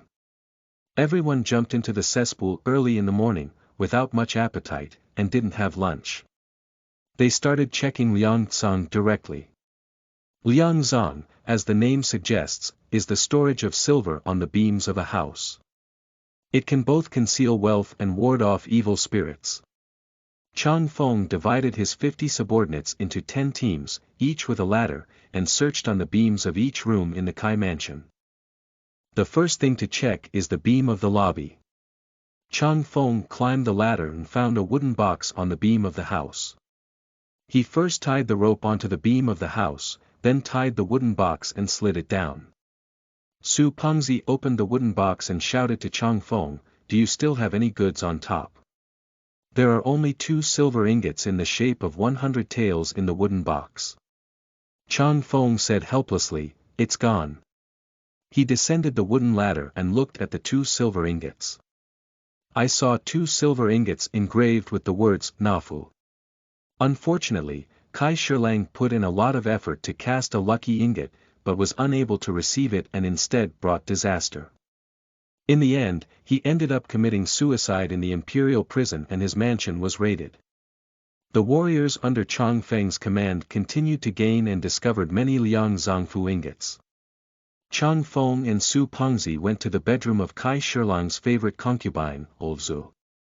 Su Pengzi smiled and said, "Green Bamboo, the 8th aunt of the Kai mansion, was a figure who once shook the Yangzhou street in the south of the city. There is a saying among literati and courtesans. The sound of green bamboo howls in the martial arts world, and the red jade mouth devours all directions." Changfeng said, "Oh. I didn't expect Aunt Ba to have such a great reputation." Su Pengzi smiled mischievously and said, "Green bamboo is not just about lip service. It is said." Su Pengzi's rumor goes far beyond his understanding of not strolling around the brothel under the banner of Changzhou. Changfeng frowned and said, "Is she made of iron?" Su Pengzi laughed and said, "It's made of gold." The year before last, Kai Shirlang redeemed green bamboo and caused a sensation in Yangzhou Street. I spent a whole 5,000 taels of snowflake silver. It's the highest redemption silver on Yangzhou Street. Changfeng exclaimed, 5,000 taels. I can buy 16 or 17 antes from Datong. Su Pengzi let out a long sigh and said, alas. Unfortunately, as soon as Kai Shilang fell from power, we, Commander Wan, came to the mansion to try something new. Changfeng remained silent. He has always remained silent on topics related to his superiors. He walked up to the dressing table. There is a box set with gemstones on the dressing table. Changfeng opened the box and saw a jade gourd inside. Su Pengzi laughed when he saw this thing and said, it seems that Kai Shilang is not very good either. Green bamboo still needs to rely on emerald gourds to extinguish the fire. Kai Shilang should make friends with Ni Jingxian, the imperial censor of the bird-washing city. If Ni Dun shares his magical little prescription with Kai Shilang, why bother using this laborer to indulge also? Changfeng picked up the Tsueyu Hugua and looked at it. It's still Burmese jade, the waterhead is already fluctuating. If it goes to the market, it can sell for about 800 taels. Alright, let's not talk too much and get down to business. Su Pengzi supported the ladder and Changfeng climbed up to check the beams of the house. There is also a wooden box on the beam of the house. There is only 100 taels of silver ingot named Nafu in this wooden box. After checking the thieves hidden, it was already dusk. A total of 38 Nafu silver ingots were found in the entire Kai prefecture. A total of 3,800 taels. The accounting officer calculated the number and found that the total amount of dirty silver had reached 228 taels. The 3-day home copying deadline has passed for 2 days. Although the number is getting closer to 30,000, Changfeng is still sweating profusely. At dusk, one does not copy one's home. Changfeng left behind 10 people on duty to guard the night, leading the other brothers across the clean bench and out of the Kai mansion. Su Pengzi smiled and said, I was tired last night at Yangzhou. I won't go tonight. I'll come to your place. How about we have a drink together? Changfeng said, I don't have the heart to drink. Let's reschedule. Su Pengzi stubbornly said, it's only when you have something bothering you that you should drink alcohol more. If half a pound of your daughter turns red, you can sleep until dawn. Otherwise, you won't be able to sleep at night again. After thinking for a moment, Changfeng was right, so he said, my place is not as good as your duke's mansion. But only pig head meat is served with wine. Su Pengzi said, sure, just minced garlic for pig head meat. The more you drink, the more urgent it becomes. Changyi, keep walking. End of this chapter. Chapter 8. Crown Prince Zhu Youbang. You are listening at novelfull.audio. Chapter 8. Crown Prince Zhu Youbang. On the early autumn night, crickets chirped desperately. Like a gentle and melodious ancient song, penetrating the night sky of the capital. The seemingly peaceful capital is actually filled with undercurrents. There is a table in the courtyard of the Chang family. On the table were pork head, salted woad, dried radish, roasted chicken, and a pot of daughter's red wine. Changfeng and Su Pengzi were drinking together. Tang Tang nibbled on a chicken leg on the side, making his mouth full of oil. Today, Huzi has made great contributions in robbing the family. The chicken head, neck, and buttocks were broken off by Changfeng and given to the tiger to eat. Su Pengzi drank too much alcohol and began to ramble, Master Chang, do you know why I love to sneak into Yangzhou Street on a short trip? Sugar Man Little Ghost said, I know. Because fat brother likes to hold hands with pretty girls. Changfeng scolded Tang Tang and said, children, don't talk nonsense. Su Pengzi took a sip of his wine and explained, our girl was wrong. I went to Yangzhou Street because I didn't want to go back to Dinghua Mansion. My father rarely befriends eunuchs who have run out of friends. He invites all kinds of eunuchs in the palace to drink at night. If I go home, I have to accompany him to socialize with those boys and girls. Our ancestor of the Su family, Zhongshan King, wanted to cross the Yangtze River with hundreds of thousands of soldiers, recapture the Central Plains, and sweep the grasslands. He helped Emperor Taizu conquer the vast mountains and rivers of the Ming dynasty. But my father, as a descendant of the king of Zhongshan, has been calling the eunuchs brothers and sisters all day in order to maintain the prosperity of the Su family over the years. I feel ashamed for him. Su Pengzi spat out his bitterness while drinking. Underneath his cynical appearance, he actually hides his aloofness as a descendant of a famous general. Changfeng also felt slightly intoxicated. Who made the court and the emperor forget the teachings of Emperor Taizu that eunuchs cannot do politics more than 120 years after the founding of the Ming dynasty? Now, even the head of the cabinet has to give way to the three giants of the imperial household department. Su Pengzi's words became more and more out of context. Watch it. Those incompetent eunuchs, civil servants who are even less backbone than eunuchs, will sooner or later ruin our Ming dynasty. Changfeng reminds his best friend, misfortune comes from the mouth. Su Pengzi poured himself another glass of daughter's red and said, let's talk about the night before yesterday. My father invited the steward surnamed Lin from the inner palace supervisor, and I'll be by his side. That eunuch surnamed Lin cried poverty at the banquet, saying that the palace was also short of silver. There were only 30,000 taels of silver left in the internal transport warehouse. What about himself? The agate ring on his hand is worth 300 taels. The internal transport treasury is the emperor's own small treasury, managed by eunuchs. It has nothing to do with the Taicang treasury of the Ministry of Revenue. Simply put, it is the place where the emperor keeps his private money. Upon hearing Su Pengzi's words, Changfeng seemed to think of something. Wait a minute, how much silver is left in the internal transport warehouse as Lin Gonggang said? Su Pengzi replied, 30,000 taels. Changfeng suddenly realized.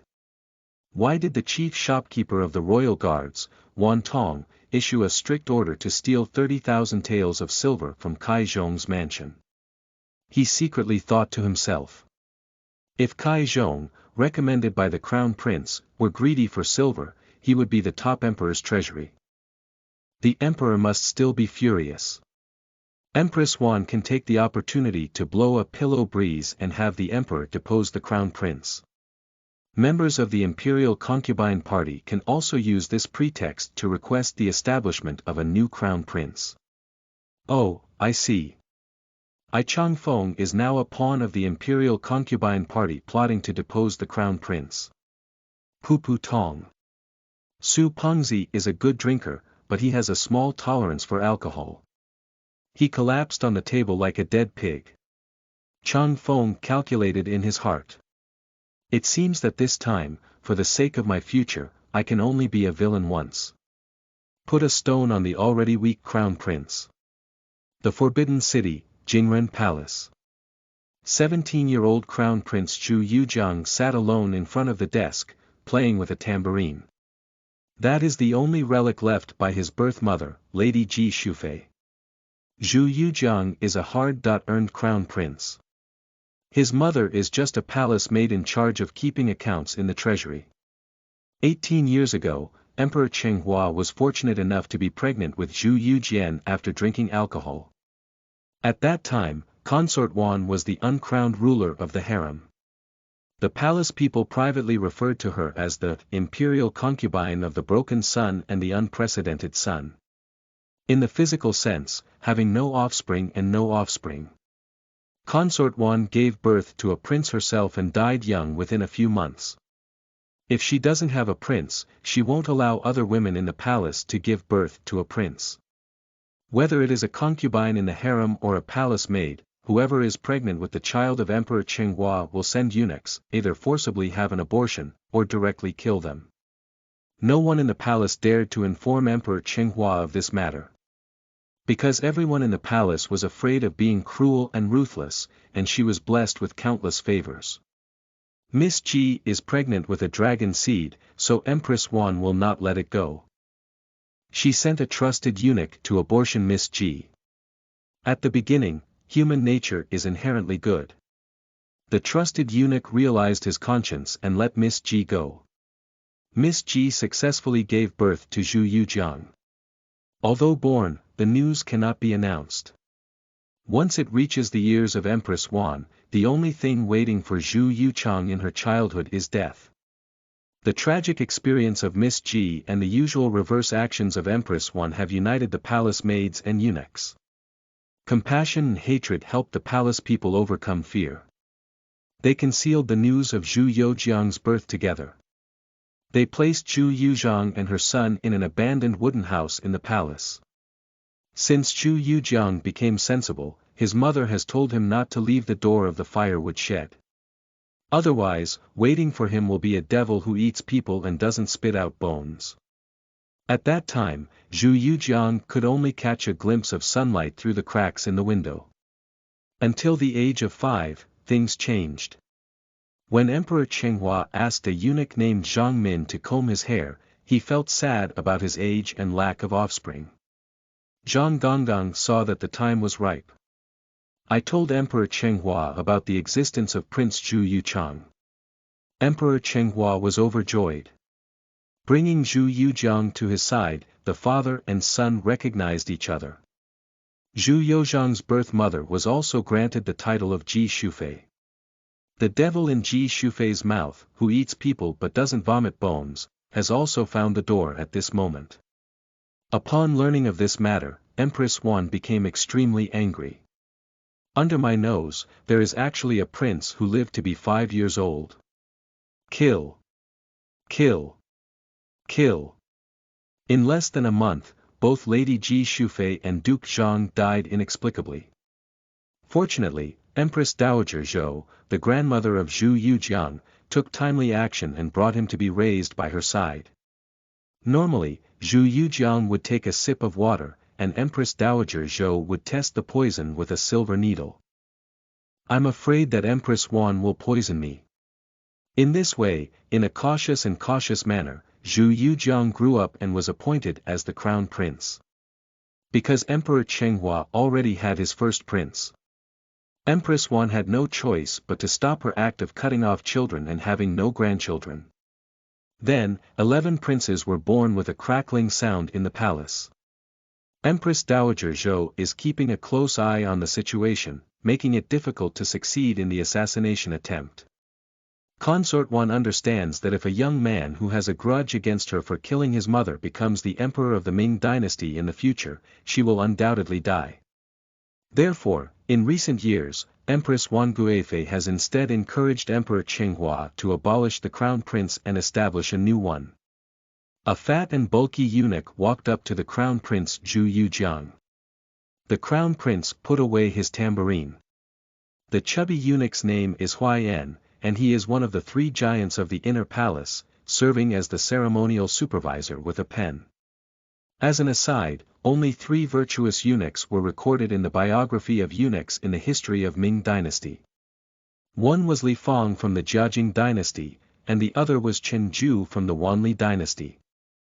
There is also Huaiyan, who is fat like a mountain of flesh in front of Crown Prince Zhu Yujiang. Zhu Yujiang asked, "What is the news about Kaizhong?" Huaiyan whispered, "Your Highness, there is news coming from within the royal guards. Several officials from the Imperial Concubine Party are ready to participate in your memorial.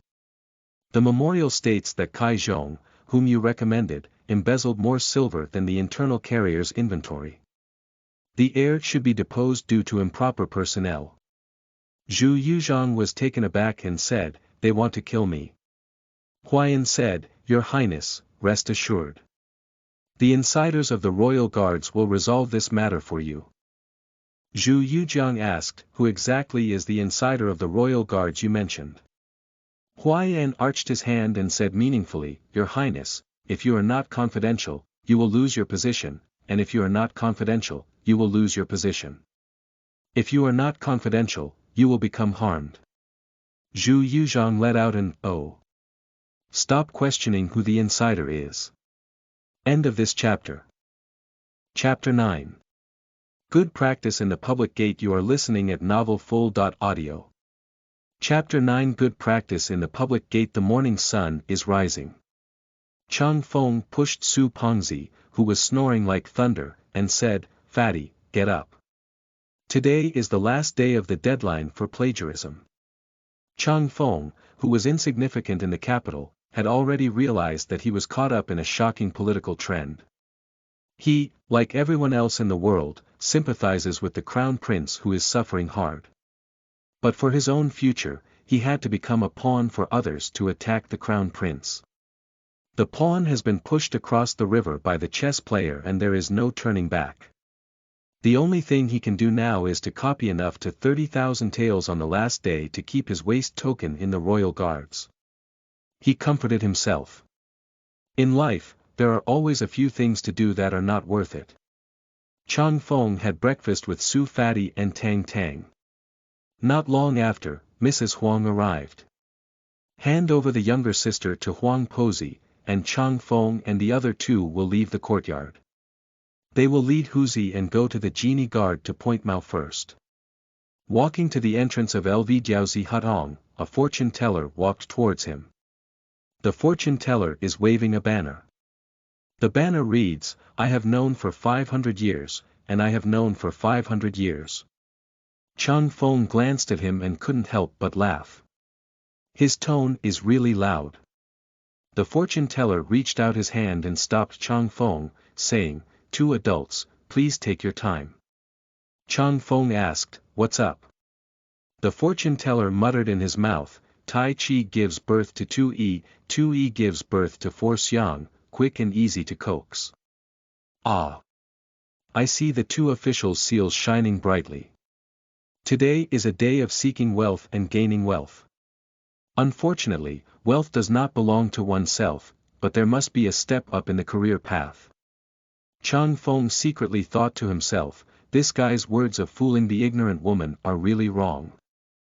Today, we need to extract another 8,000 taels of dirty silver from the Kai mansion to make the payment. Isn't this a pursuit of wealth? The stolen silver needs to be peeled off by the upper officials and handed over to the Ministry of Revenue. Wealth does not belong to oneself. Changfeng doesn't believe in yin and yang.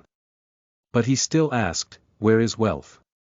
The fortune teller smiled slightly and said, "Money is like water, it's really in the soil." Changfeng said, "Speak more clearly." The fortune teller pretended to have a mysterious expression and said, "The secrets of heaven cannot be revealed." The chubby Su beside him couldn't hold back any longer and said, "Get out of here. Do you want to scam money from our brothers early in the morning? Be careful, fat master.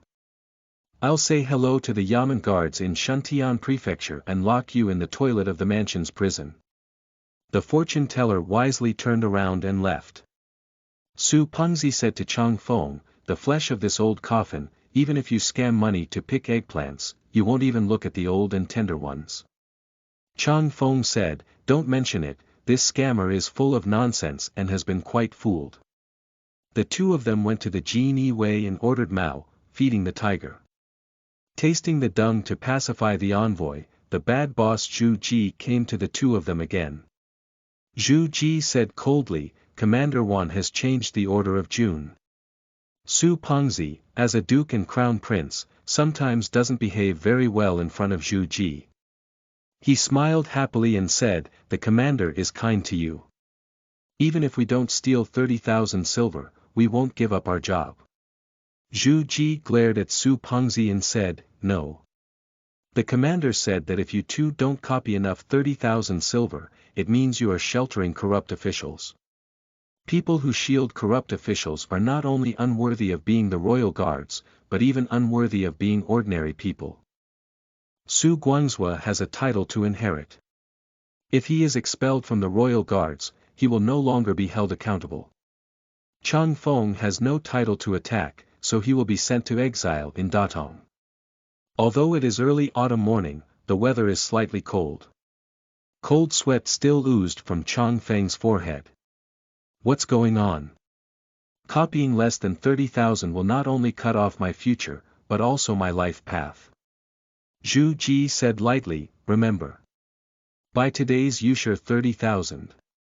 Changfeng had no choice but to lead a group of subordinates to Kai Zhong's mansion again. Only Jingcang and Yicang remain unexplored in the 8 songs. Changfeng is not in a hurry to proceed with these 2 steps. He instructed his subordinates, reveal the wealth. A group of subordinates began to take action. The called flipping through wealth refers to flipping through boxes and cabinets. Treasures hidden in the dark are considered the 8 treasures. The belongings placed in prominent cabinets and boxes are in the open, known as Mingkai. Generally, when it comes to wealth, it should be placed on the last day of the household theft. There's no reason, that's how Changfeng's master taught him. His master messed up a job a year ago and was secretly cut by the higher-ups. His body was thrown to the mass grave in the south of the city. At this moment, the flag officer of the 4th flag, who was on duty last night, walked over with a bound captain. Changfeng asked, "What's going on?"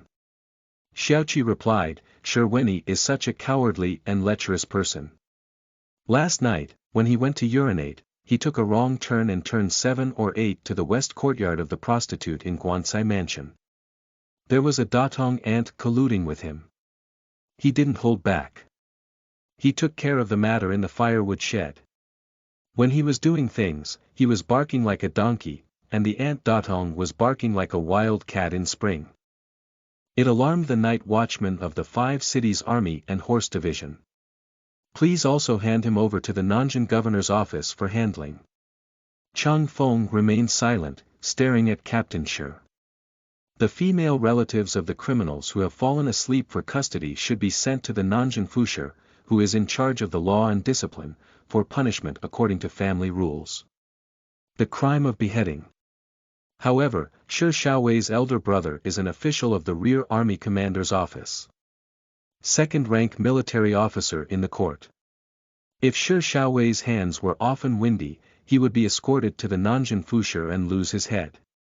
Can his elder brother, General Shi, not seek the backing of Changfeng? Changfeng is wearing tiger skin from the royal guards. General Shi dare not do anything to him.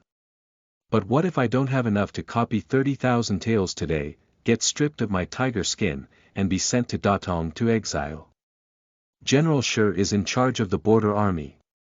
Send a letter to Datong, and it will make the world of Changfeng evaporate. Changfeng's mind was spinning rapidly, and he had already thought of a solution. Changfeng asked Captain Shi, "Those 8 Datong antes, Yangzhou slim horses, have already been listed on the list of the Education Bureau, haven't they?" Captain Shi had a frightened expression on his face and said, "Yes." Xiaoqi reminds, although it has been registered, it has not yet been handed over to the Education Department. Changfeng waved his hand, interrupted the small flag, and continued to ask Captain Shi, "Since they have been listed on the list of the Education Department, they are official prostitutes, aren't they?" Shi Xiaowei's 7 souls had already lost 6 souls, and he could only say in confusion, "Yes." Changfeng asked for the 3rd time, "You slept with that fairy last night and gave her 2 taels of silver, didn't you?" Captain Shi was stunned and his words were momentarily lost. Changfeng smiled and said, "You gave an official prostitute 2 taels of silver and slept with her for a while. Then it's not considered a private affair with the official female family, but a stay prostitute. Although there is an explicit provision in the Deming law that states that officials who stay with prostitutes have a staff of 60. But which Yamen still manages this one today? Good guy, Changfengrua lives in modern times, and Luo Xiang is the 2nd most reliable." Captain Shi reacted and knew that Changfeng was trying to exonerate him. He nodded busily and said, "Right, right. I gave her 2 taels of silver." Changfeng ordered, "Unbind now." The small flag untied Captain Shi. Changfeng took out 4 coins of silver from his sleeve and said, "Brothers, who has cash on their body? Gather 2 taels and give them to Captain Shi." Everyone opened their bags one after another, and in a blink of an eye, they gathered 2 taels of silver coins. Changfeng placed the broken silver in Shi Xiaowei's hand and said, "Go pay for the prostitution fee quickly." Captain Shi bowed deeply to Changfeng and said, "Thank you very much, General Flag. The great kindness of saving lives is unforgettable." Changfeng didn't speak and waved his hand. Shi Shaowei took 3 steps into and went to the West Cross courtyard to pay for his prostitution. Changfeng instructed the other subordinates, "Don't be fooled, quickly uncover the wealth." Everyone was busy with their own work. Su Pengzi lowered his voice and said, "Master Chang, you are just an old loach in the Yongding River." Changfeng said meaningfully, "It's great to cultivate among the public sections." The process of turning over wealth lasted for a whole hour. The boxes and cabinets of Kai's mansion have been rummaged through. The silver, gold, copper coins, and precious banknotes found only add up to a total discount of 600 taels. There are still 7,400 taels left. End of this chapter. Chapter 10. Like in water, in real earth. You are listening at novelfull.audio. Chapter 10. Like in water, in real earth. The wind is a bit sudden. Currently, only Jingzhong and Yizhong have not been investigated, and there is still more than 7,000 taels left. He doesn't want to be sent to Datong to drink wind and eat sand. Changfeng belongs to the extremely deep category of the city government among his 20-year-old colleagues. At this moment, Su Pengzi could see an anxious expression on his face. Su Pengzi comforted him and said, "When a person dies, the bird faces the sky. Chang Yi, check the well and hide it." Changfeng nodded. The so-called well storage, as the name suggests. Corrupt officials and wealthy families will put silver in sealed iron boxes and sink it into well water. There are 6 water wells in the front courtyard, back courtyard, east-west cross courtyard, and east-west suite courtyard of Kai Mansion. Changfeng arrived at the well in the front yard first. He first turned the wheel and poured a bucket of water. Then he dipped his finger in some water and sucked it in his mouth. Su Pengzi asked, "How is it?" Changfeng shook his head helplessly and said, "I'm afraid there's no stock in the well." Changfeng judged that there was no silver in the well because the well water had no rust smell. The iron box containing silver often rusts when it sinks in the well water for a long time. Well water can also produce a rust smell. Therefore, to search for a well, one must first taste the taste of water. Changfeng scooped up some water with a ladle and carefully tasted it. Sweet and refreshing, without any hint of rust. However, for safety reasons, he still had a water ghost colonel go down the well. The water ghost colonel followed the rope down the well and dived into the water to explore. No abnormalities were found. Changfeng had no choice but to take people to the East Cross courtyard again. There is still no silver hidden in the well of the East Cross courtyard. In the following hour, he carefully checked the water wells in the West Cross courtyard and the 2 sets of courtyards, but couldn't find any silver or 2. Su Pengzi said, "Didn't Kai Shirlang play with Jingzhong?" Changfeng said, "It's possible. Although there are 8 ways to hide silver, corrupt officials don't use all of them. Now only the well in the backyard has not been inspected." Changfeng walked up to a meter in front of the well in the backyard. He looked around and blurted out, "There's a problem." Su Pengzi asked, "What's the problem?" Changfeng pointed to a house in front of a well and said, "That's Kai Zhong's bedroom." Even ordinary people who don't understand the art of yin yang feng shui know that they can't dig a well behind the bedroom. Digging a well behind the bedroom can block the owner's pulse. It can easily offend petty people and hinder fertility. How could Kai Zhong's palace, built so meticulously, make such a mistake? He dug the well behind the bedroom. He doesn't want to have a son anymore. He walked quickly to the well and looked down. There is no water in the well, it is a dry well. Changfeng breathed a sigh of relief and said, "Fatty. Our brother's waistband and future have been saved this time." Su Pengzi asked, "How do you say this?" Changfeng said, "Do you remember meeting that fortune teller in the morning?" What did he say? Seeking wealth brings wealth, and wealth does not belong to oneself. Wealth is like water, but in the soil. A dry well looks like a well with water, but in reality, there is no water. There is only soil underground. Isn't that what the fortune teller said? Su Pengzi suddenly realized, I understand. There must be silver buried under this dry well. Changfeng personally went down the well with a shovel on his back. The soil at the bottom of the well has dried and cracked. Changfeng picked up a shovel and dug down one by one. While digging, he shouted his horn and prayed for the blessings of his ancestors. Zhao Gongming, he. Help me, he. I was ordered to steal the family, he. Gold and silver treasures, he. Find them all, he. The excavated soil was directly filled into the bucket by Su Pengzi, who then turned the wheels and transported it outside the well to be dumped. Changfeng almost exerted all his strength and spent half an hour digging down 3 feet. But there was no trace of silver in sight. The underground space is limited and cannot be manipulated. Holding a shovel with his arm, he exerted extra effort downwards. Changfeng felt his hands ache and his legs tremble slightly. Helpless, he had to let Su Pengzi hang him outside the well. Hanging to the middle of the well, Changfeng's hand accidentally rubbed against the blue brick used to build the well wall.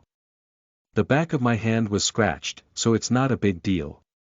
After leaving the well, Changfeng felt a little unwilling and said, it seems like it's in water, but in reality, what the earth is talking about is this dry well. How could it be that there was nothing to be gained? Su Pengzi said, aren't you always skeptical of the sayings of river and lake fraudsters about fortune-telling and divination? Why have you become superstitious today? Changfeng remained silent. People who usually do not believe in ghosts and gods will also consider mystical language as a life-saving straw when they are in dire straits. Changfeng ordered several warriors. You guys take turns going down the well. Take turns every 2 quarters. Even if you dig into the underworld, you still have to dig up silver for me today. A warrior first descended into the well. Time passes by moment, digging until the end of noon. The dry well was dug down by a foot. Where is the shadow of silver? The last warrior came out of the well and said to Changfeng, General Flag, the bottom of the well is starting to seep with water beads. Digging further down may turn a dry well into a live well. Changfeng looked disappointed and said, is there really no silver hidden in this dry well? Su Pengzi urged, Master Chang, the deadline is less than 2 hours away from the exact moment of usure. Don't waste any effort on this dry well. Just investigate the strange treasure. The so-called Yiqing, as the name suggests, refers to abnormal methods of collecting silver, often unexpected. Before Changfeng, when he was copying a house, he once encountered someone who hid silver in a chimney, hidden inside the gatekeeper's stone lion. These are all considered exotic treasures. Changfeng and the warriors split up and roamed around the 6 courtyards of the Kai mansion, looking around to see where there might be silver hidden. He stopped in front of a big poplar tree in front of Kai Zhong's study. Changfeng looked up at the big poplar tree. At first glance, it didn't matter. He blurted out, there's something fishy. Su Pengzi didn't agree and said, do you think there's something wrong with this big poplar tree? No, I know it all. In front of the study, there is the Wenchang position. Planting trees in the Wenchang position can provide blessings for future generations. This is called the Fuyin tree. There is a big apricot tree planted in front of my father's study. You even ate the apricots from that tree in the summer. Changfeng pointed to an old crow's nest on the tree. Coincidentally, 2 crows flew out of their nest. Su Pengzi asked, what's wrong? Changfeng said, the old crow's nest on the tree is a crow's nest, not a magpie's. On the auspicious tree in Wenchang, if there is a magpie building a nest, it is an auspicious sign. If there is a crow building a nest, it is an ominous sign. Generally, crows build nests in the shade tree, and the owner will ask the servants to poke them down with bamboo poles. For higher ones, the bamboo poles are beyond reach, and the servants will climb up the tree to dismantle them. Isn't it strange that there is such a large crow's nest on Kai Zhong's lucky shade tree? Su Pengzi thought for a moment and said, it's possible that Kai Zhong has shown kindness. He left behind that old crow's nest. It happened to be a warning sign, and he committed suicide in fear of guilt, resulting in his mansion being raided. Changfeng shook his head and said, I still feel something fishy. He remembered the school captain Sherweni, who was good at climbing trees when he stayed with prostitutes last night. He ordered someone to call for Captain Sher and ordered him to climb up the tree to see if there were any abnormalities in that old crow's nest. Captain Sher found 2 pieces of rags and wrapped them around his hand. I took off my official boots again. Quickly climbing up like a monkey, with both hands wrapped around the tree trunk. Climbing nearly 2 zhang away, he was already able to reach out and touch the crow's nest. Changfeng raised his head and looked at Captain Sher. I could only hear Captain Sher shouting, get out of my way. There's something in the crow's nest. I'll throw it down and smash you carefully. Not long after, something falls from the sky. With a thud, it hit the ground. Su Pengzi exclaimed in surprise, you're so fucked up, it's amazing. End of this chapter.